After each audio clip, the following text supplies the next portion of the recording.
விவசாய சொந்தங்களுக்கு ரவிசங்கரனுடைய அன்பான வணக்கம். நான் சாமி பிராண்டு வீனஸ் இண்டஸ்ட்ரீஸ்லேருந்து பேசுகிறேன். இப்போ நீங்கள் பார்த்துட்டு இருக்கிற வீடர் வந்து பார்த்தீங்கன்னா 135ERன்னு சொல்லிட்டு ப்ரீமியம் குவாலிட்டி இது வீடருங்க. இது 9 HP 4 ஸ்ட்ரோக் டீசல் இன்ஜின் போட்ட வீடர் இது.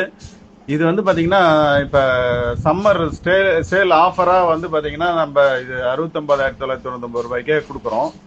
இது வந்து பார்த்தீங்கன்னா நம்ம ஆரம்பத்தில் 75,000 ரூபாயெல்லாம் அந்த ரேஞ்செல்லாம் விற்றுன்னு வந்தோம். இப்போ வந்து சேல் ஆஃபராக போட்டிருக்கிறோம். இது வேண்டுன்றவங்க வந்து பார்த்தீங்கன்னா இதில் ஃபோன் நம்பர் இருக்கும். அந்த ஃபோன் நம்பருக்கு ஃபோன் பண்ணி கேட்டு நீங்கள் பணம் கட்டினீங்கன்னாக்கா அமுச்சு விட்ருவாங்க. ஆயில் எல்லாம் போட்டே அமுச்சு விட்ருவாங்க. நீங்கள் 2 டிரான்ஸ்போர்ட்டில் அமுச்சு விடுவோம். நீங்கள் அங்கேருந்தே கூட உபயோகப்படுத்தி இது வந்து நேராக வந்து பார்த்து வாங்குறவங்களும் வாங்கிக்கலாம். நீங்கள் வந்து சாமி வீடர்ஸ்ன்னு அடிச்சிங்கன்னா லொக்கேஷன் கூகுள் மேப்பில் காமிக்கும். நீங்கள் வந்து நேராக வந்து பார்த்து வாங்கினாலும் வாங்கிக்கலாம். இது வந்து heavy duty weeder, premium quality. வாழ்க விவசாயம், வாழ்க விவசாயி. நன்றி.